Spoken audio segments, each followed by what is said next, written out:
નમસ્કાર ગુજરાતના વિદ્યાર્થી મિત્રો, જય હિન્દ। આજે આપણે પાછું બંધારણ કન્ટિન્યુ કરવાના છે જ્યાંથી મૂક્યું હતું ત્યાંથી। અને આપણે આમાં શું જોવાના છે તો બંધારણનું આમુખ અથવા તો પ્રસ્તાવના બંને એક જ નામ છે, અલગ અલગ શબ્દ છે। તો આમુખ અથવા તો પ્રસ્તાવના વિશે આજે માહિતી લેવાના છે જે નવા સિલેબસ મુજબ છે અને જીપીએસસી 1-2 પોલીસ કોન્સ્ટેબલ વગેરેમાં કામ લાગશે। ક્લાસ 3ની તો તમામ કવર જ થઈ જાય, પણ જીપીએસસી 1-2 પર આપણે કવર કરવાનું છે। અને આ હવે મારે કહેવાની જરૂર ન હોય કારણ કે તમે લેક્ચરની ક્વોલિટી જોઈ અને અનુમાન લગાડી શકો। સંપૂર્ણ બંધારણ જ્યાં કરંટ અફેરનું ઇસ્યુ હોય ત્યાં કરંટ અફેર પર જોઈ લેવું, એવી રીતના ભણવાના છે। તે પહેલાં ખાસ કરીને ચેનલ ઉપર નવા હોય તો ચેનલને સબસ્ક્રાઈબ કરી લેવી, વિડીયો પસંદ આવે તો લાઈક કરવો અને તમારા મિત્રો સુધી શેર પણ કરી દેવો। હવે આમુખ વિશે આપણે માહિતી લઈ લઈએ। આમુખ એટલે શું?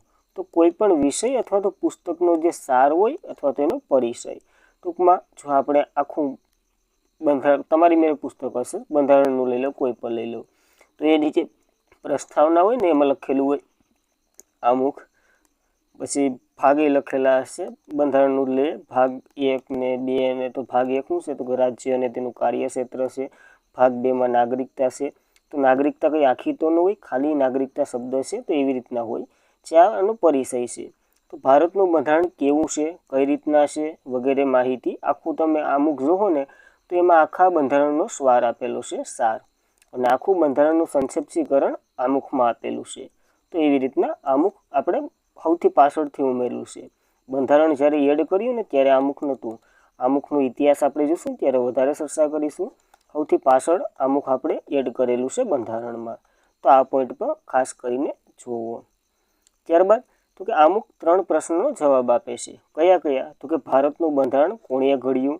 આપણને ખબર છે બંધારણ સભાએ ઘડ્યું, પણ બંધારણ સભામાં ભારતના જ લોકો હતા, તો અમે ભારતના લોકો, ત્યાંથી શરૂઆત થાય એટલે ભારતના લોકોએ જ ઘડ્યું એવું કહેવામાં આવે છે। જ્યારે ભારતનું બંધારણ કયા હેતુ માટે ઘડવામાં આવ્યું? તો જો એમાં તો ઘણા ટોપિક છે, મૂળભૂત અધિકારો, મૂળભૂત ફરજો, રાજ્યપાલ ને રાષ્ટ્રપતિ ને વગેરે વગેરેને પોતપોતાના કામો કેવી રીતના કરવા, કઈ નિયમ કાયદામાં રહેવું વગેરે માહિતી સંવિધાન આપણું આપે છે, એના માટે ઘડવામાં આવ્યું છે। અને ભારતીય બંધારણ કાયદો કેવી રીતના ઘડવો? તો કાયદો સંસદ ઘડે છે, રાજ્યમાં હોય તો વિધાનમંડળ અથવા તો વિધાન પરિષદ હોય એ રાજ્ય વિધાન પરિષદ વગેરે કાયદો કેવી રીતના ઘડે એ બધીની માહિતી આ સંવિધાન આપે છે। તો આ 3 પ્રશ્નોનો જવાબ આઈ થિંક તમને મળી ગયો હશે। અમુક 3 પ્રશ્નોનો જવાબ આપે છે। આવી રીતના આપણું બંધારણ ઘડવામાં આવ્યું છે। તો જોઈએ હવે આમુખ વિશે। જો આ ગુજરાતીમાં લેવામાં આવ્યું છે, નકર આપણું મૂળ બંધારણ તો કઈ 2 ભાષામાં છે તમને ખ્યાલ છે, એક હિન્દીમાં છે અને બીજું તો કે અંગ્રેજીમાં છે। હવે હિન્દીમાં કોઈએ લખ્યું હતું અને અંગ્રેજીમાં કોઈએ લખ્યું હતું એ તમારે કોમેન્ટ કરી દેવાનું છે, આપણે અગાઉ ભણી ચૂક્યા છે એટલા માટે। આપણે આગળ આમાંય ચર્ચા કરીશું કયા વિષય કિંગે લખ્યો અથવા તો હિન્દીમાં કોણે લખ્યો અને અંગ્રેજીમાં કોણે। તો જોઈએ હવે ભારતનું આમુખ આપણે જોઈ લઈએ। તો શરૂઆત ક્યાંથી થાય? તો કે શરૂઆત જ અહીંથી જાય। જો અમે ભારતના લોકો, ભારતને એક પછી શબ્દ આપેલા છે કેવી રીતના બનાવવાનું છે ભારતને એ ઉલ્લેખ કરે, 5 પ્રકારનું ભારત બનાવવાનું છે। આની પહેલાં એક વખત વાંચી લઉં પછી આમાં વિસ્તૃત માહિતી આપું। તો અમે ભારતના લોકો ભારતને એક સાર્વભૌમ, સમાજવાદી, બિનસાંપ્રદાયિક એટલે પંથ નિરપેક્ષ, લોકતાંત્રિક, પ્રજાસત્તાક એટલે ગણતંત્ર તરીકે સ્થાપિત કરીએ છીએ, તથા તેનો જે સર્વ નાગરિકોને સામાજિક, આર્થિક અને રાજકીય 3 પ્રકારનો ન્યાય, વિચાર, અભિવ્યક્તિ, માન્યતા, ધર્મ અને ઉપાસનાની સ્વતંત્રતા આપીએ, તથા દરજ્જા અને તકની સમાનતા આપીએ। પ્રાપ્ત થાય તે કરવા માટે તેના સર્વમાં વ્યક્તિઓની ગૌરવ અને રાષ્ટ્રની એકતા, અખંડિતતા સુનિશ્ચિત કરે એવી બંધુતા એટલે ભાઈચારો ફાળવીએ છીએ। વિકસાવવાનો ગંભીરતાપૂર્વક સંકલ્પ કરીએ છીએ। બંધારણ જો આખો ફકરો જ છે, ક્યાંય આમાં દોઢ આઈ સિવાય આવતો નથી, એટલે કે ફૂલ સ્ટોપ આવતો નથી। આપણી સંવિધાન સભા 24 નવેમ્બર 1949ના રોજ આથી સંવિધાન અપનાવી અને તેને અધિનિયમ કરે છે। અમે પોતાને અર્પિત કરીએ છીએ, ભારતના લોકોને અર્પિત નથી કરવાનું કારણ કે બંધારણ સભામાં ભારતના જ લોકો હતા, તો અમે પોતાને જ અર્પિત કર્યું છે। તો આ રીતના કંઈક આપણું આમુખ છે। હવે આ શબ્દ વગેરે જોશું, બધીની માહિતી આપણે ફૂલ લેવાની જ છે, તો ધીરે ધીરે આગળ વધશું। તો અમે ભારતના લોકો, તો ભારતને શક્તિ કેને આપી? તો કે ભારતના લોકોને આપી બંધારણ ઘડવાની। હવે આ 5 શબ્દ એડ કરવા, એટલે 5 શબ્દ કયા છે એવું ભારત આપણે બનાવવાનું છે। સાર્વભૌમ, સમાજવાદી, બિન સાંપ્રદાય એટલે પંથ નિરપેક્ષ એવો શબ્દ હોય તો ચૂંકી ન જવું, લોકતાંત્રિક અને પ્રજાસત્તાક તરીકે સ્થાપિત કરીએ છીએ। તો આ 5 પ્રકારનું સાર્વભૌમ, સમાજવાદી, બિન સાંપ્રદાયિક, લોકતંત્ર અને પ્રજાસત્તાક કરવું એવું ભારત બનાવવાનું ખ્યાલ આપ્યો આને। હવે ભારતના લોકોને એટલે કે સર્વ નાગરિકોને શું કરવાનું છે? સામાજિક, આર્થિક અને રાજકીય 3 પ્રકારના ન્યાય છે। આ 3 પ્રકારના ન્યાય આપણે રશિયામાંથી લીધેલા છે, એ વગેરે શબ્દ આગળ જોશું।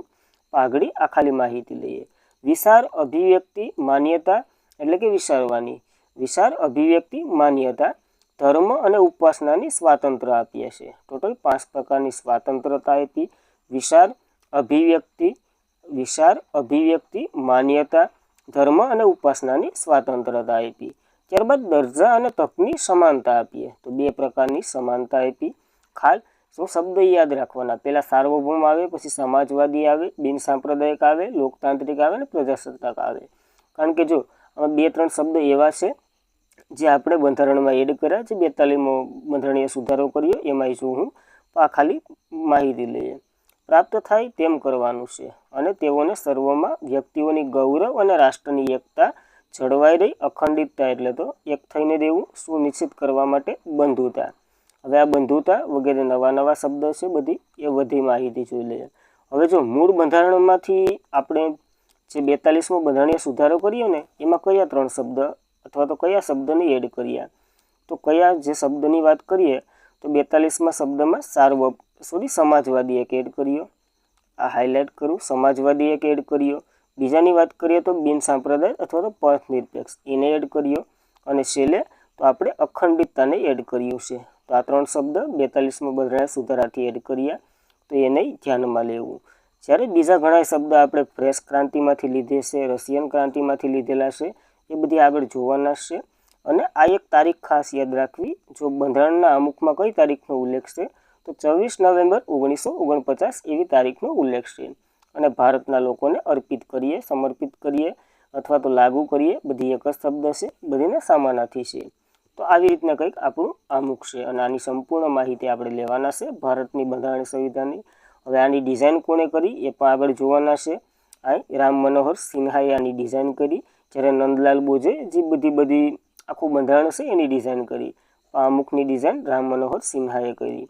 તો એ માહિતીની બધી આપણે જોવાના છે। તો હવે ચલીએ શરૂઆત કરી દઈએ વિસ્તૃતમાં માહિતી। તો આમુખમાં સુધારો પહેલાં તો એક યાદ રાખવાનો છે, કયો થયો તો 42મો બંધારણીય સુધારો 1976માં થયો હતો। અને આ કરવાનું કારણ તો ઇન્દિરા ગાંધીની સરકાર હતી, IG ગાંધી એની સરકાર હતી। 1975માં કટોકટી લાગી હતી, પછી જ એને મૂળભૂત ફરજોને વગેરે ભારતના લોકોને કંઈક ફરજો હોવી જોઈએ, કારણ કે જે આ કટોકટીમાં જે વિરોધ થયો હતો એ તો ઇન્દિરા ગાંધીને જ ખબર છે। સમાજવાદી એક શબ્દ એડ કર્યો, સમાજવાદી, બિન સાંપ્રદાય એટલે કે પંથ નિરપેક્ષ લખેલું હોય, નિરપેક્ષ તો પણ યાદ રાખવું, આ બંને શબ્દ એક જ થાય, સામાનાથી એવી રીતના છે। પ્રજાસત્તાક એટલે ગણતંત્ર, તંત્ર, આ શબ્દ યાદ રાખવા, આ બંને સામાનાથી શબ્દ મૂકી દે તમને તો એ પણ યાદ રાખવું। તો આ 3 શબ્દ આપણે 42મો બંધારણીય સુધારો તમે વાકેફ જ હશો। મિની પાર્લામેન્ટ એ કોન્સ્ટિટ્યુશન તરીકે ઓળખવામાં આવે છે, મિની બંધારણીય સુધારો તરીકે પણ ઓળખવામાં આવે છે આ સુધારાને, કારણ કે ઇન્દિરા ગાંધીએ ઘણું બધું કરી નાખ્યું હતું આમાં। પછી જે ઓલાની સરકાર આવે આપણે 76મો, પછી 78મો બંધારણીય સુધારો એ આપણે જોયું, એ બધી બંધારણમાં ભણવાના છે। અત્યારે આ સિમ્પલ આવ્યું એ મુંડાવીએ તો સમાજવાદી, બિન સાંપ્રદાયિક અને પ્રજાસત્તાક આ 3 શબ્દ આપણે 42મા બંધારણીય સુધારાથી એડ કર્યા છે। તો ખાસ બંધારણીય સુધારો પણ થઈ શકે આમુખમાં, કયા આર્ટિકલ નંબર 368 મુજબ, 68 મુજબ બંધારણમાં પણ સુધારો થઈ શકે અને આના ઘણા કેસ હોય છે, ટીકાઓ છે વગેરે આપણે જોવાના છે। તો હવે આ ફ્રાન્સ ક્રાંતિમાંથી કયા શબ્દ લીધા અને રશિયન ક્રાંતિમાંથી કયા શબ્દ લીધા એ વગેરે જોઈ લઈએ। જો ફ્રાન્સ ક્રાંતિ થઈ કઈ હતી તો 1789થી લઈ અને 1799 સુધી થઈ હતી। ત્યાંના કિંગ કોણ હતા ત્યારના સમયમાં, યાદ આપણે રહી તો રાખવાના, નકર એવી જરૂર નથી, લુઈસ 16 નંબરના હતા અને એના રાણીને આ કિંગ બંને વચ્ચે ઓલું થયું હતું, આ બંનેને લીધે જ ત્યાં ફ્રાન્સમાં ક્રાંતિ થઈ હતી, કારણ કે લોકોના જે મૂળભૂત અધિકારોને વગેરે કંઈ ખાવા માટે કંઈ નહોતું ને એવું બધી છે, તો તો એટલી બધી આપણે માહિતી નથી લેવાની. પણ ફ્રાન્સ ક્રાંતિમાંથી આપણે શું લીધું હતું? તો એ લોકો સ્વાતંત્રતા, સમાનતા અને બંધુતા અને જે પ્રજાસત્તાક છે ને, પ્રજાસત્તાક, આ લોકો આના માટે લડ્યા હતા. આ એટલા માટે લડ્યા હતા. તો સ્વાતંત્રતા, સમાનતા, બંધુતા અને પ્રજાસત્તાક.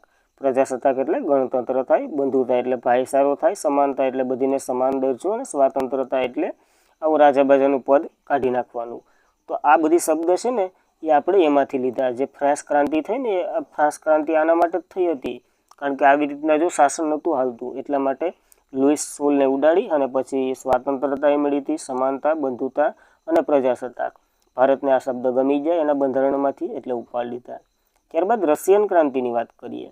તો રશિયન ક્રાંતિ કઈ થઈ હતી? તો કે 1917માં. આ તારીખો જરા યાદ નથી રાખવાની, હું તમને થોડુંક પાછળ લઈ જાઉં એટલા માટે તારીખો લખું છું.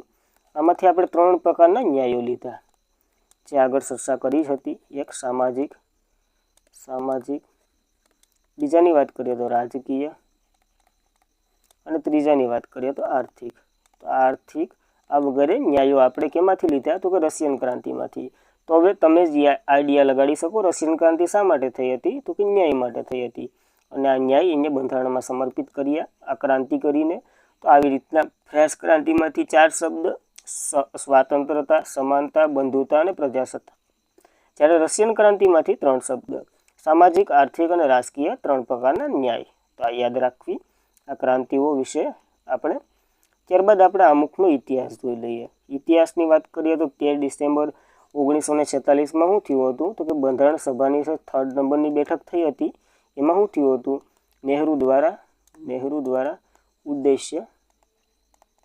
ઉદ્દેશ્ય પ્રસ્તાવ, ખાલી પ્રસ્તાવ લખું, ઉદ્દેશ્ય પ્રસ્તાવ રજૂ થયો હતો. બનાવનાર તો કે BN રાવ હતા, BN રાવ. તો આ BN રાવે બનાવ્યો હતો. રજૂ તો કે નહેરુએ કર્યો હતો. અને આ જ ઉદ્દેશ્ય પ્રસ્તાવ આગળ જતાં 22 જાન્યુઆરી 1947ના રોજ લાગુ કરી દેવામાં આવે છે. લાગુ અથવા તો મંજૂર, તમે જે શબ્દ કહી શકો એ મંજૂર કરી દેવામાં આવે છે. અને ત્યારબાદ જ આગળ ક્યારે? તો કે આગળ જતાં આપણું આમુખ સ્વરૂપે બને છે. આપણે જો ઉદ્દેશ્ય પ્રસ્તાવ જોયો હતો ત્યારે આના વિશે ચર્ચા કરી હતી. તમને આખો ઉદ્દેશ્ય પ્રસ્તાવ બતાવ્યો હતો, કેવી રીતના ઉદ્દેશ્ય પ્રસ્તાવ છે. એનું જ ઘણું તો બેઠું આમાં છાપેલું છે. તો આ બંને તારીખ યાદ રાખવાની. એક 13 ડિસેમ્બર 1946ના રોજ બંધારણ સભાની 3જી બેઠક થઈ હતી. જો પહેલી 9 ડિસેમ્બર, બીજી 11 ડિસેમ્બર અને ત્રીજી 13 ડિસેમ્બર, એવી રીતના યાદ રાખી શકો. નહેરુએ ઉદ્દેશ્ય પ્રસ્તાવ રજૂ કર્યો હતો, બનાવ્યો હતો BN રાવ. જે સલાહકાર હતા, સભ્ય નહોતા બંધારણ સભાના, એ પણ તમને કીધું હતું. લાગુ અથવા તો મંજૂર 22 જાન્યુઆરી 1947ના રોજ. શા માટે ત્યાં થયો હતો? ત્યારે BR આંબેડકરે કીધું હતું કે મુસ્લિમ લીગ નથી કે દેશી રજવાડાઈ નથી, તો આપણે રાહ જોવી ફરજિયાત છે. અને પછી ભારતનું વિભાજન થઈ જાય ક્યારે? 15 ઓગસ્ટ 1947ના રોજ. હવે 47 પહેલાં આપણે લાગુ કરી દીધું હતું, કારણ કે વિભાજન થવાનું જ હતું ડિકેબલ પ્લાનથી. અને અમુક આવી રીતના આપણે એડ કર્યું. અને બંધારણમાં સૌથી છેલ્લે એડ કરેલો આ ભાગ છે. ભાગ તો ન કહી શકાય, પ્રસ્તાવના છે, એ સ્થાવના છે. તો એ પણ યાદ રાખવી આ માહિતી. જ્યારે થોડાક ફેક્ટો જોઈ લઈએ આના જ. તો જ્યારે બંધારણ સમજવામાં મુશ્કેલ થાય ને ત્યારે શું કરવાનું? તો ત્યારે આમુખનો સહારો લેવાનો. આમુખનો સહારો આપણે લઈ શકીએ એવું પણ કહેવામાં આવ્યું છે. અને આમુખની ડિઝાઇન કોને કરી હતી એ મેં તમને કહી દીધું. કોને? તો કે રામ મનોહર સિન્હા દ્વારા થઈ હતી. જ્યારે બંધારણની ડિઝાઇન તો નંદલાલ બોઝે કરી હતી. આમુખ લખનાર અંગ્રેજીમાં આઈ થિંક તમે કોમેન્ટ કરી દીધી હશે, તો જવાબ જોઈ લેવા. અંગ્રેજીમાં પ્રેમ બિહારી નારાયણ સચદાએ. જ્યારે હિન્દીમાં વાત કરીએ તો વસંત કૃષ્ણ વેદે લખ્યું હતું. તો આ બંને યાદ રાખવા. આપણે જ્યારેથી બંધારણ સભા ભણીએ ત્યારથી આ નામો વિશે ચર્ચા કરીએ. હવે તમને યાદ રહી ગયું હોય. તો બંધારણ સભામાંની વાત કરીએ, આમુખની વાત કરીએ. બંધારણ સભા ક્યાં યાદ આવી જાય? આમુખની વાત કરીએ તો આમુખમાં હાલ કેટલા શબ્દ છે?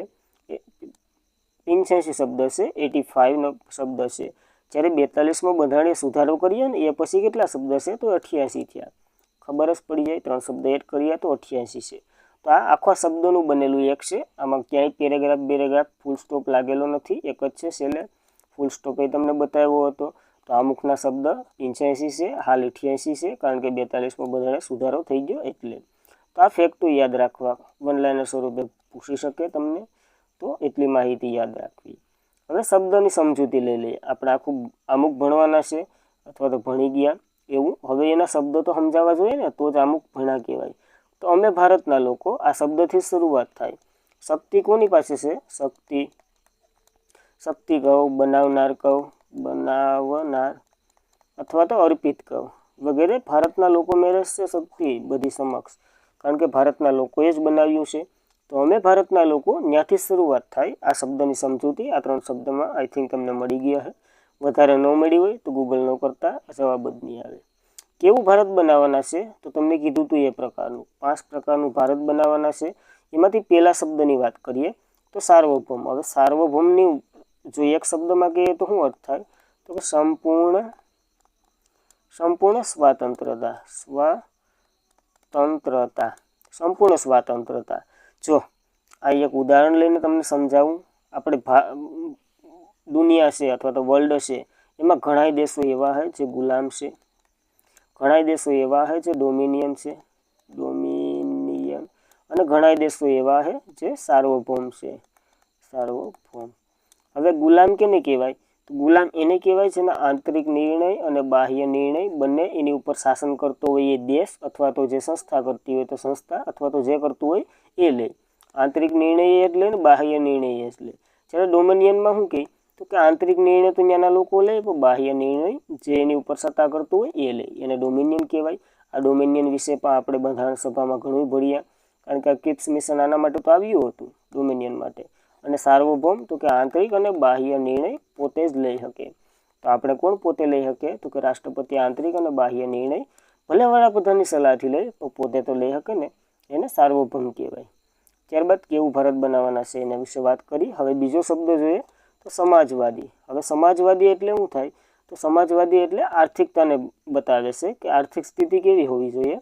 તો આપણે આર્થિક સ્થિતિ લોકતાંત્રિક રાખી છે. લોકતાંત્રિક એટલે મિશ્ર અર્થવ્યવસ્થા રાખેલી છે. મિશ્ર અર્થવ્યવસ્થા એટલે સમજી લઉં કે ઘણા દેશો જે આપણે પૃથ્વી ઉપર છે એમાં મૂડીવાદી છે. મૂડીવાદી એટલે પ્રાઇવેટાઇઝેશન, જે મૂડી ઉપર વધારે ધ્યાન રાખતા હોય ને મૂડીવાદી. અને બીજા હોય છે સમાજવાદી હોય. સમાજવાદી હોય. સમાજવાદી એટલે સંપૂર્ણ સરકારનું હોય. તો આ સરકારનું નથી, આપણી મેરે કે મૂડીનું નથી, પ્રાઇવેટ છે અને સરકારી છે, બંને છે. એટલે આપણે મિશ્ર અર્થવ્યવસ્થા રાખેલી છે. તો આ અર્થવ્યવસ્થાનો ક્વેશ્ચન છે. અને સમાજવાદી તો લોકતાંત્રિક કહે તો 5 છે, અને ગાંધીયન લોકતાંત્રિક કહે ને તો 5 છે. એટલે ગાંધીયનવાદી પણ આપણે આને કહીએ છીએ, આ સમાજવાદીને જ. તો લોકતાંત્રિક કહે, ગાંધીયનવાદી કહે, સમાજવાદી બંને એક જ છે. મિશ્ર અર્થવ્યવસ્થા રાખેલી છે, મૂડીવાદી અને સમાજવાદી, એટલે સરકાર સ્વરૂપે અને પ્રાઇવેટાઇઝેશન બંને ફેરવું છે. તો આ યાદ રાખવું આ શબ્દ. ત્યારબાદ પંથનિરપેક્ષ. પંથનિરપેક્ષ કહું, બિન સાંપ્રદાયિક કહું, બંને સમાનાર્થી શબ્દ જ છે, તો બંને યાદ રાખીને જવાનું. હવે શું હોય? કોઈ દેશ છે, સમજી લો આપણે પાકિસ્તાનનું જ ઉદાહરણ લઈએ. પાકિસ્તાનમાં ઇસ્લામ ધર્મનો પ્રસાર અથવા તો એનો જે નેશનલ ધર્મ છે ને એ જ ઇસ્લામ છે. તો આપણો દેશ શું આવી રીતના ધર્મનિરપેક્ષ છે? તો કે ના, બિન સાંપ્રદાયિક છે. બિન સાંપ્રદાયિક એટલે બધા ધર્મને સાથે લઈને હાલવું, એટલે બિન સાંપ્રદાયિક કહેવાય. બધા ધર્મને સાથે લઈને હાલવું. કોઈ પણ ધર્મ રાષ્ટ્રનો ધર્મ ન હોય એને બિન સાંપ્રદાયિક કહેવામાં આવે છે. તો સમજાઈ જ ગયું હોય તમને. હવે ધાર્મિક હોય, એક ધાર્મિક હોય, બીજો તો કે એટલે આપણી ઘોડે બિન સાંપ્રદાયિક હોય એટલે બિનધર્મી હોય, અને એક તો કે નાસ્તિક હોય. નાસ્તિકમાં તો ખબર જ ને, કંઈ હોતું જ નથી ભગવાન જેવું. ધાર્મિકમાં જે ઇસ્લામ ધર્મ લઈ લઉં, પછી ભૂતાનમાં ને એ બધીમાં બૌદ્ધ ધર્મને એવી રીતના લઈ લઉં. જ્યારે બિન સાંપ્રદાયિક એટલે બધા જ ધર્મને હારે લઈને હાલે. આપણે અમેરિકા વગેરે એવા દેશોની વાત કરેલી છે. તો આપણો દેશ તો કે બિન સાંપ્રદાયિક છે. આઈ થિંક તમને શબ્દ સમજાઈ ગયો છે. ત્યારબાદ આગળ વાત કરીએ તો લોકતાંત્રિકની વાત કરવાની છે. હવે લોકતાંત્રિક એટલે લોકશાહી. હવે લોકશાહીના 2 પ્રકાર હોય. લોકશાહીમાં શું હોય? તો કે લોકો દ્વારા લોકોથી થી અને લોકો વડે જે ચાલતી સરકાર અથવા તો જે ચાલતો દેશ એને લોકશાહી દેશ કહેવામાં આવે છે। અને આ વ્યાખ્યા તો કે અબ્રાહિમન લિંકને આપેલી છે। તો આ વ્યાખ્યા યાદ રાખવી, લોકો દ્વારા, લોકો વડે ચાલતી સરકાર અથવા તો જે ચાલતો દેશ એને લોકશાહી કહેવામાં આવે છે। આ માહિતી સમજાઈ ગઈ છે। હવે પ્રજાસત્તાક કહો કે ગણતંત્ર કહો, બંને એક જ શબ્દ છે, બંને સામાનાર્થી શબ્દ છે। તો આ જોઈએ પ્રજાસત્તાક અથવા તો ગણતંત્ર એટલે કે શાસન વંશ પરંપરાગતનું હાલતું હોય, પેલા રાજાને કેમ હાલતા એવી રીતના વંશ પરંપરાગત ન હાલતું હોય એને કહેવામાં આવે છે। પેલા રાજા આવતા, પછી એનો કુંવર આવતો, એ રાજા બને, પછી એનો પાછો કુંવર આવતો, એ રાજા બને, અથવા તેનો ભાઈ હોય તો એ બને, એવી રીતના નથી હાલતું। આપણે સર્વસ્વ કોણ છે ભારતમાં? પ્રધાનમંત્રી? ના, પ્રધાનમંત્રી ક્યાંથી? આપણા સેનાપતિ એટલે કે રાષ્ટ્રપતિ। તો રાષ્ટ્રપતિ વડા છે। હવે એની ચૂંટણી થાય, ભલે પરોક્ષ થાય કે પ્રત્યક્ષ થાય, ચૂંટણી તો થાય ને। બ્રિટિશની ઘોડે નથી કે રાજા અને રાણીનું પદ જે વંશ પરંપરાગત હાલે એવી રીતના આપણે નથી, એટલા માટે આ શબ્દ યાદ રાખો પ્રજાસત્તાક તરીકે। ત્યારબાદ આગળ વધીએ તો જે શબ્દ ફ્રાન્સ ક્રાંતિમાંથી લેવામાં આવ્યો એમાં એક શબ્દ તો આપણે ભણી ગયા ગણતંત્ર, બીજા તો કે ફ્રાન્સ ક્રાંતિમાંથી જ લીધેલા છે શબ્દ એ જ જોઈએ। તો સ્વાતંત્રતા, કેટલા પ્રકારની સ્વાતંત્રતા આપી આપણે આગળ વાત કરી જ હતી, વિચાર, અભિવ્યક્તિ, વ્યક્તિ, વિશ્વાસ એટલે કે માન્યતા। આ સામાનાર્થી શબ્દ લખવાનું બીજો કંઈ કારણ નથી, કારણ કે જો પેપરમાં માન્યતા આપી દીધું તમે વિચાર ગોતતા રહો તો તમે હેરાન થાવ, એના કરતાં જોઈ લેવો ધર્મ અને ઉપાસના। હવે આ શબ્દ બધી તમે જાણતા જશો તો થોડું કામ તમને વિચારવાની સ્વાતંત્રતા છે। જો તમે વિચારતા હોય ને કોઈ તમને એમ કહી દે કે ન વિચારું તો તમારે કહી દેવું ભારતના બંધારણમાં છે અને આના વિશે આગળ આર્ટિકલો આવવાના જ છે, તો આપણે ત્યારેય ભણશું। અભિવ્યક્તિની સ્વાતંત્રતા છે, જ્યારે માન્યતાની પણ સ્વાતંત્રતા છે।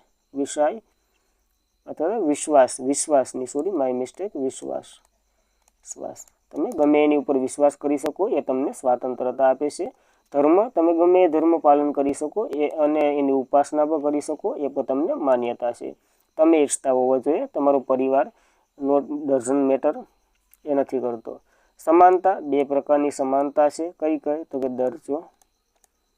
દરજ્જો અને તકની સમાનતા છે। બે પ્રકારની સમાનતા છે જે આપણે આર્ટિકલ નંબર 14 થી જે 18 સુધી ભણવાના છે ને એ વગેરે આપણે કહી દે કેવી રીતના દરજ્જા અને તકની સમાનતા છે વગેરે। 14 તો કે સરકારી નોકરીમાં બધીને સમાનતા છે, 15 ને વગેરે તો કે લિંગ, જાતિ, મતભેદ આધારે ભેદભાવ નહીં ને વગેરે, એવી રીતના બધા આર્ટિકલ જોવાના જ છે। હવે બંધુતા શબ્દ એટલે ભાઈચારો, ભાઈચારાથી લવ, હિન્દુ મુસ્લિમ એવું કંઈ ન કરો એવું પણ કહે છે, ભાઈચારાથી છળવાઈ રહો। ત્યારબાદ ફ્રાન્સમાંથી જો કેટલા શબ્દ લીધા હતા તો આગળ ગણતંત્ર તો જોયું, પછી સ્વાતંત્રતા, સમાનતા અને બંધુતા, આ 4 શબ્દ ફ્રાન્સની ક્રાંતિમાંથી લીધેલી છે। કઈથી હતી? ડોઝન્ટ મેટર। ત્યારબાદ રશિયન ક્રાંતિની વાત કરીએ તો એમાંથી 3 પ્રકારના ન્યાય લીધેલા છે। આપણે કયા 3 પ્રકારના ન્યાય લીધેલા છે એ પણ જોઈ લઈએ।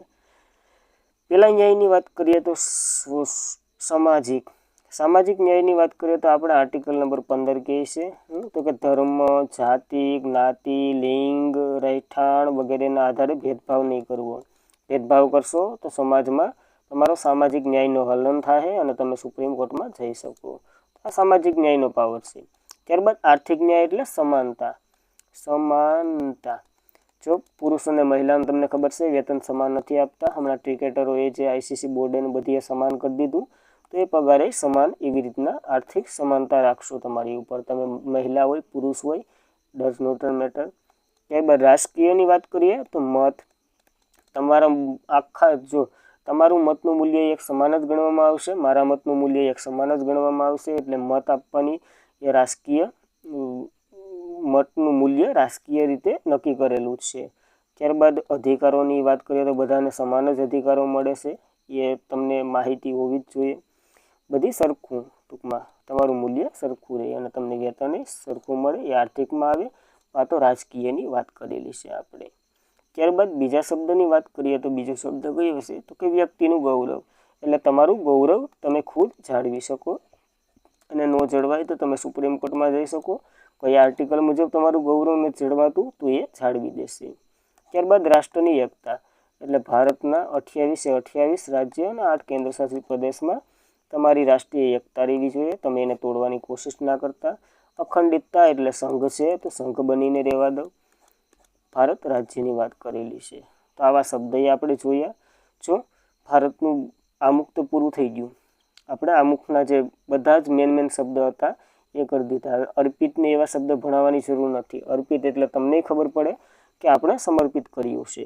હવે ભારતના જે બંધારણીય અથવા તો આમુખના સંબંધિત જે કેસો અને ટીકાઓની વાત કરીએ તો પહેલો કેસ આવ્યો હતો બેરુબારી વિવાદ કેસ 1960માં. કેટલા જજો બેઠા હતા? તો કે 7 જજો બેઠ્યા હતા. અને બધાએ ના પાડી દીધી કે ભારત બંધારણનો ભાગ નથી.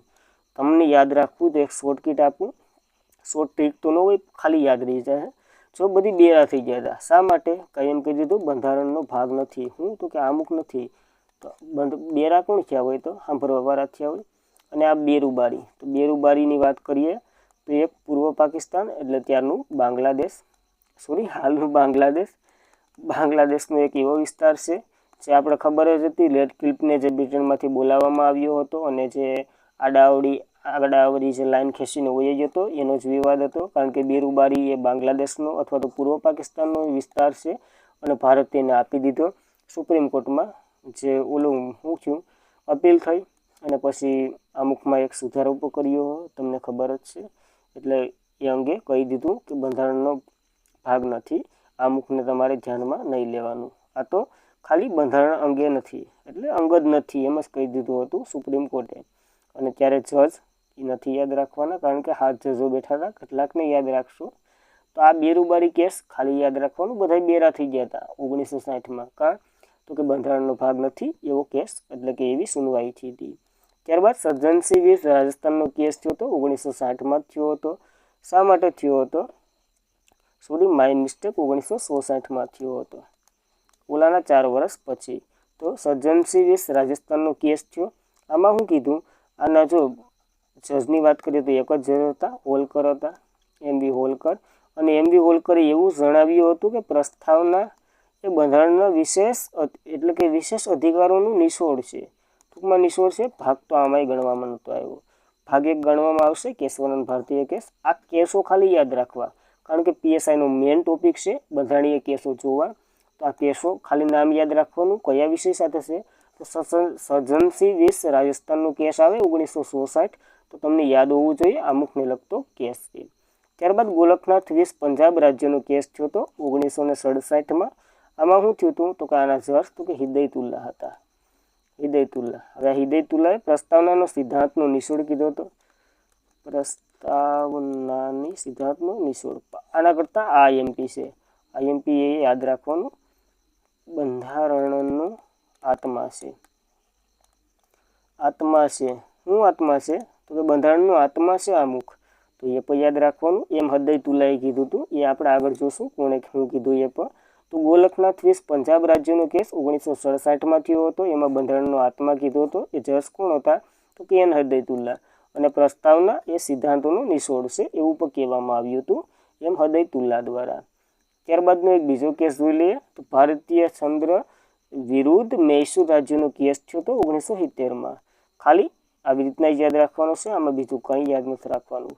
ભારતીય ચંદ્ર વિરુદ્ધ મૈસૂર રાજ્યનો કેસ થયો હતો 1970માં, જે બંધારણની ટીકા કરી હતી.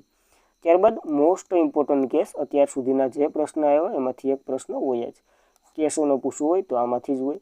કેશવાનંદ ભારતીય વિરુદ્ધ કેરળ રાજ્યનો જે કેસ હતો. હવે કેશવાનંદ ભારતી જે કેરળનું એક મંદિર છે એના મઠાધીશકારી હતા. 1973માં કેસ થયો હતો. અને સૌથી વધારે જજોની બેઠક 13 જજો બેઠા હતા. આમાં કેટલા? 13. જો 73માં થયો હતો 13 જજો બેઠા હતા. એવી રીતના તમે યાદ રાખી શકો. અને બંધારણને મૂળ સંરચનાનો સિદ્ધાંત કીધો હતો. સંરચનાનો સિદ્ધાંત કીધો હતો. અહીંયા જ કીધું હતું કે ભાગ છે ભાઈ, હરિયું કરતા નહીં. હરિયું કરો ને તો 368 મુજબ હરિયું કરજો આર્ટિકલ નંબર. અને મૂળભૂત ઢાંચાને તો અસર થવી જ ન જોઈએ. એટલે મૂળભૂત ઢાંચો એટલે શું? તો કે અંદર જે છે એ તો કાઢવાનું તો નથી. તમે એડ કરવું હોય તો કરી શકો આમુખમાં. તો આવી રીતના કેશવાનંદ ભારતીય કેસનો આખો સાર તમને આપી દીધો કેશવાનંદ ભારતીય વિરુદ્ધ કેરળ રાજ્યનો કેસ થયો હતો 1973માં। કેશવાનંદ ભારતીય કેરળના એક મંદિરના મઠાધીશકારી અથવા તો શંકરાચાર્ય, તમે જે કહો એ, બંધારણની મૂળભૂત સંરચના અને બંધારણનો ભાગ છે। આર્ટિકલ નંબર 368 મુજબ તમે આમાં સુધારો વધારો કરી શકો અને એમાં સુધારો થયો હતો 1973માં। 42મો બંધારણીય સુધારો। ઇન્દિરા ગાંધીએ 3 શબ્દ એડ કર્યા હતા। કયા કયા? તો કે સમાજવાદી, બિનસાંપ્રદાયિક અને જે સ્વાતંત્ર્ય પ્રજાસત્તાક, એ 3 શબ્દ એડ કર્યા હતા આમાં। બંધુતા, આવા શબ્દ એડ કર્યા હતા, તો એ પણ યાદ રાખવા। ત્યારબાદ અમુક સંબંધિત કેસોમાં જ વાત કરીએ તો કેશવાનંદ ભારતીએ તો કહી દીધું। એક કયો બેરુબારી કેસ યાદ રાખવાનો, મોસ્ટ ઇમ્પોર્ટન્ટ, એમાં ભાગ નથી એમ કીધું હતું। 7 જજોની બેઠ બેઠી હતી। કેશવાનંદ ભારતીય કેસોમાં 13 જજોની બેઠ ભાગ છે અને રહેવાનો છે। હવે તો કે ઇન્દિરા ગાંધી વિસ રાજનારાયણ કેસ થયો હતો 1975માં। શા માટે થયો હતો? તો કે 1975માં કટોકટી લાગી હતી ને, એના કારણે થયો હતો અને કટોકટી છે। ત્યારબાદ આના પછીનો કેસ તો કે મિનર્વા મિલ્સ વિસ લિમિટેડ વિસ એટલે કે વિરુદ્ધ ભારતીય સંઘનો કેસ થયો હતો 1980માં। આમાં એવું કોઈ યાદ નથી રાખવાનું, પાણી સાથે સંકળાયેલો છે એટલે યાદ રાખવાનું। ત્યારબાદ રઘુનાથ રાવ વિરુદ્ધ ભારત સંઘનો કેસ થયો હતો 1993માં। આમાં કંઈ ખાસ યાદ નથી રાખવાનું કારણ કે અમુકને લગતો કેસ છે એટલે।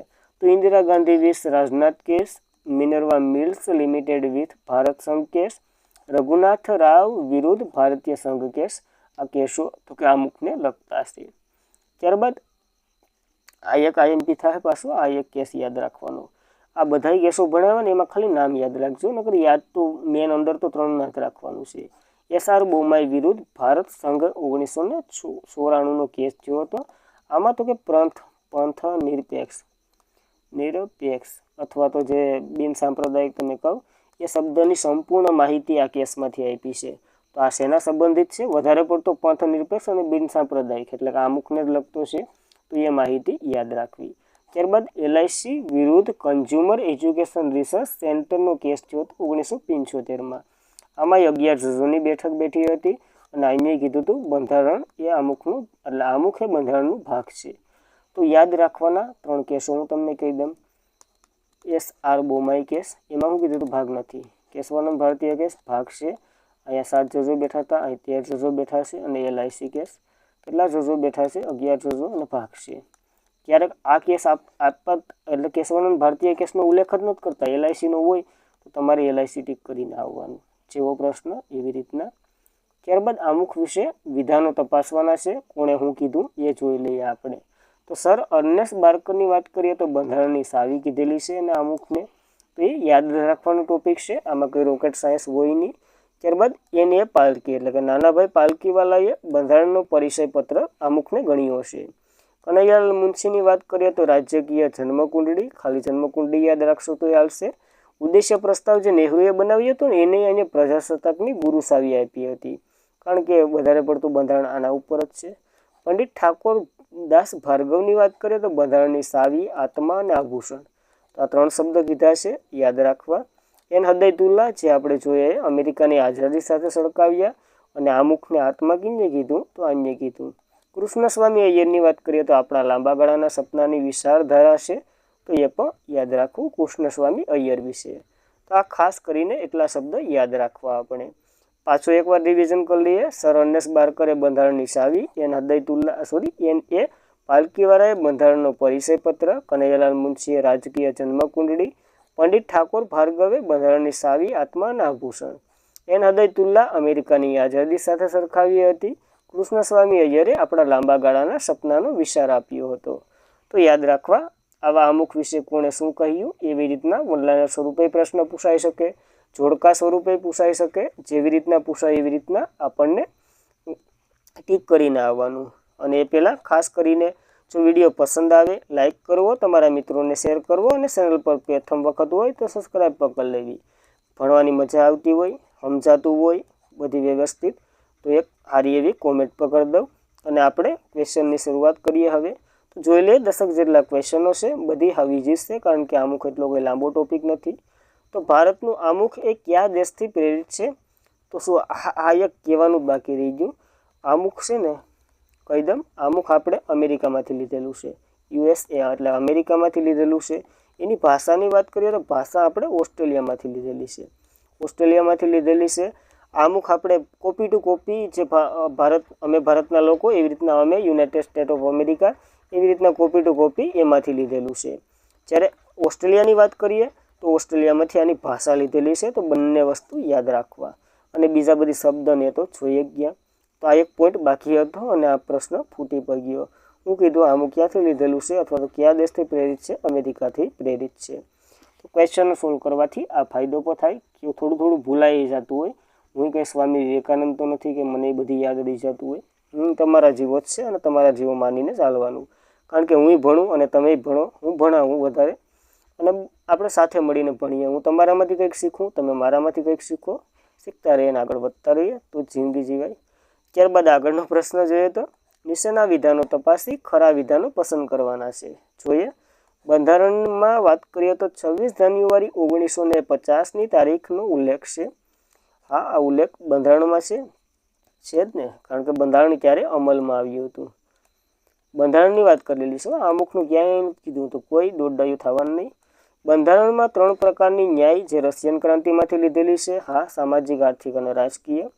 બંધારણમાં અત્યાર સુધી એક સુધારો થયો છે જે 1976માં થયો હતો. એ પણ 42મો બંધારણ સુધારો. ઇન્દિરા ગાંધીની સરકાર સમાજવાદી, બિન સાંપ્રદાયિક અને જે બંધુતા એવા શબ્દ એડ કર્યા હતા. બંધારણ એ ભારતીય લોકોને સમર્પિત છે. હા, ભારતના લોકોને સમર્પિત હોય ને, પાકિસ્તાનના લોકોને થોડુંક હોય. તો 1, 2 અને 3 હાસા છે, ખરા વિધાનો પસંદ કરવાના છે. 1, 2 અને 4 3 તો ખોટું છે. તો આ નીકળી છે, કારણ કે અહીં જો 1977 હોત તો હાસું પડી જાય. ત્યારબાદ વાત કરીએ નેક્સ્ટ પ્રશ્નની. તો નીચેના બાબતો ફ્રાન્સ ક્રાંતિમાંથી લીધેલ નથી. તો ફ્રાન્સ ક્રાંતિમાંથી શું લીધેલ નથી? આપણે સ્વાતંત્રતા લીધી, સમાનતા લીધી, સમાજવાદી નથી લીધું, કારણ કે સમાજવાદી આપણે નથી લીધું. તો એ યાદ રાખવું. અને સમાજવાદી એટલે હું આપેલા તમામ તો નહીં જ આવે, એ તમારે કોમેન્ટ કરવાનું છે. આપણે ભણી ચૂક્યા. સમાજવાદી એટલે આંતરિક નિર્ણય, બાહ્ય નિર્ણય એટલે સંપૂર્ણ સ્વાતંત્રતા હોય એને સમાજવાદી કહેવાય. ત્યારબાદ નીચેના વિધાનો તપાસી ખોટા વિધાનો પસંદ કરવાના છે. આ આમુખમાં 3 પ્રકારના ન્યાયનો ઉલ્લેખ છે. હા, રશિયામાંથી લીધેલા છે. એ આમુખ 2 પ્રકારની સમાનતા આપે છે. તક અને દરજ્જાની સમાનતા, એ પણ સાચું છે. અમુક 4 પ્રકારની સ્વાતંત્રતા આપે. ના ભાઈ, 5 પ્રકારની આપે. વાણી, અભિવ્યક્તિ, માન્યતા અને વગેરે વગેરે. તો આ વિધાન ખોટું છે. તો ત્રીજું તો ખોટું છે. ત્રીજું કેમાં છે? તો કે અહીંયા એક છે ને એક આના ભેરું છે. તો જોઈએ અમુક 24 નવેમ્બર 1949નો ઉલ્લેખ છે. એટલે કે અમુકમાં તારીખનો ઉલ્લેખ છે. હા, 49. હા, તો આપણે ખોટું ગોતવાનું છે. તો ખોટું કયું છે? માત્ર 3 ખોટું છે. તો આવી રીતના થાય. બીજા બધી હાસા છે. અને ખોટું શા માટે છે એ પણ તમને કીધી દીધું. 5 પ્રકારની સ્વાતંત્રતા છે. 42માં બંધારણ સુધારા 1970ના સમયે વડાપ્રધાન અને રાષ્ટ્રપતિ કોણ હતા? બધામાં એક જ છે. એટલે ઇન્દિરા ગાંધી હતા, એ તો ખાસ છે. KR નારાયણ હતા? ના. ફકરુદ્દીન અલી હતા? ખબર નહીં. નીલમશરણ રેડ્ડી હતા? ખબર નહીં. બી વેંકટગીરી હતા? ના. ફકરુદ્દીન અહેમદ અલી હતા, કારણ કે આ જાણીતા છે. 1975માં જે કટોકટી લાગી હતી એના માટે ઇન્દિરા ગાંધીએ ફોન કર્યો હતો. ફકરુદ્દીને ફોન ઉપાડી અને કટોકટી દાખલ કરી દીધી હતી. તો આવા રાષ્ટ્રપતિ જોઈએ ભારતના. નીચેના વિધાનો તપાસો. 13 ડિસેમ્બર 1946ના રોજ ઉદયસે પ્રસ્તાવ એ આગળ જતા આમુખ બને છે. તો કે હા, 13 ડિસેમ્બર 1946ના રોજ બંધારણ સભાની બીજી બેઠક. ના ભાઈ, બીજી તો નથી થઈ. કેટલામી થઈ હતી? ત્રીજી થઈ હતી. તારીખ હાચી છે, ઓલું ખોટું છે. ઉદ્દેશ્ય પ્રસ્તાવ 22 જાન્યુઆરી 1947ના રોજ સ્વીકારવામાં આવ્યો હતો. હા, એ આગળ જતા અમુક બને. ખરા વિધાનો કીધા તો ખરા 1 અને 3 ખરા છે. ઓપ્શન નંબર એ આવે. શા માટે બીજું ખોટું છે એ પણ આપણે જોયું છે. તો વર્તમાન આમુખમાં કેટલા શબ્દ છે? એટલે સુધારા પછી કીધેલા છે. 42માં બંધારણ સુધારો થયો એ પછી 88 શબ્દ છે. એ પહેલાં 85 હતા, પછી 3 એડ કરીએ તો 88 થયા. તો આ માહિતી પણ જોઈ લેવી. ત્યારબાદ અમુક બાબતે નીચેના વાક્ય તપાસી ખરી જોડ પસંદ કરવાની છે. જોડો છે. કનૈયાલાલ મુનશીએ રાજકીય જન્મકુંડલી, હા, જન્મકુંડલી તરીકે આપણે યાદ રાખ્યું છે. એન હદયતુલ્લા બ્રિટિશની આઝાદ. ના ભાઈ, હવે અમેરિકા હતું. બ્રિટિશ ક્યાંથી આવી ગયું? બ્રિટિશ આઝાદ જ થયું. ગુલામ થયું હોય કે ન થયું ખબર નહીં. તો આ ખોટું છે. ગાંધીજી ભારતનું ભવિષ્ય, ગાંધીજીએ કંઈ કીધું જ નથી આમુખ વિશે. સર અર્નેસ્ટ બારકર બંધારણની ચાવી છે. હા શું છે? અર્નેસ્ટ બારકર. બારમાં શું હોય તો કે તાળું હોય અને તાળું ચાવી માટે જરૂરી હોય, એટલે આવી રીતના યાદ રાખી શકો. તો 1 અને 4 ક્યાં છે? Option number C. હાસી જોડ પસંદ કરવાની છે, કરી લીધી આપણે. ત્યારબાદ કયા કેસોમાં ભારતને આમુખને બંધારણનો ભાગ ગણવામાં નહોતો આવ્યો? તો એ કેશવાનંદ ભારતીય કેસમાં આવ્યો હતો 13 જજોની, આમાં 7 જજોની એમાંય ગણવામાં આવ્યો હતો. ગોલકનાથ વીસ પંજાબ રાજ્યનો કેસ, એમાં તો પંથ નિરપેક્ષ શબ્દની વ્યાખ્યા કરેલી છે. બેરુબારી કેસ 1960માં થયો હતો ને, એમાં ગણવામાં નથી આવ્યો, કારણ કે બધાય બેરા થઈ ગયા હતા. આપણે એવી રીતના યાદ રાખેલું છે. ત્યારબાદ આમુખની ટીકા અંગે નીચેના વિધાનો તપાસવાના છે. જો બેરુબારી કેસ ભાગ નથી, આ શું છે? 1960માં કીધું હતું, આગળ જોયું એ મુજબ 1960માં. કેશવાનંદ ભારતીય કેસ ભાગ છે 1975 હતો, હા 75ની સાલમાં. ત્યારબાદ SR બોમાઈ કેસ ભાગ છે ના ભાઈ, આવો કોઈ શબ્દ ઉલ્લેખ નથી કરેલો, કારણ કે અહીંયા વધારે પડતું પંથ નિરપેક્ષ વિશે થિયરી આપી છે, બંધારણને કંઈ ને કંઈ ટીકા નથી કરી, એટલે આ વિધાન ખોટું ગણવામાં આવશે. ત્યારબાદ LIC કેસ ભાગ નથી, ના ભાઈ LIC તો કીધું હતું ભાગ છે. તો શું કરવાનું છે? બંધારણના ટીકા અંગે નીચેના વિધાનો તપાસવાના છે. જો આ બે કેશવાનંદ ભારતીય એ હા શું છે? આ 2 ખોટા છે અને 2 આસા છે. તો 1 અને 2 ખરા છે, હા. ખોટા 2 કીધું છે, નથી કીધું. તો આ ઓપ્શન નંબર સી આવી છે. અને આવી રીતના આપણે આજ આમુખ કમ્પ્લીટ કરી ચૂક્યા છે. હવે આમુખમાંથી કંઈ પણ પ્રશ્ન આવડે, તમને ન આવડે તો એના જવાબદાર તમે કહેવાઓ, કારણ કે રિવિઝન એ મહત્વ હોય, રિવિઝન કરી લેવું. જો તમને જેવી રીતના ઠીક લાગે એવી રીતના, અગર યુટ્યુબમાં જવું તો પહેલા દિવસે વાંચવાનું, ત્રીજા દિવસે રિવિઝન કરવાનું, પછી મહિનામાં 1 વાર કરી લેવાનું. એવું જરૂરી નથી હોતું. તમારી મેમરી કેવી રીતના કામ કરે ને એ મુજબ તમારે હાલવાનું હોય. તો ટ્રાય કરી લેવી પહેલાં, 2 સમય યાદ રહે વધારે, તો એ પછી રિવિઝન કરવું, તમને યાદ રહે એવી રીતના. તો આપણે જોયું આમુખ ને બધીને આઈ થિંક સમજાય જ ગયો છે. ન સમજાણું હોય તો તમે કોમેન્ટ કરી શકો, પ્રયત્ન કરી જવાબ આપવાનો મેળ આવશે. તો કારણ કે નકર વિડીયોમાં સમજાવું ને કોમેન્ટમાં સમજાવું જમીન આસમાનનો ફેર છે. તો આજના માટે એટલું જ હતું. Thank you for watching this video. જય હિન્દ, જય ભારત.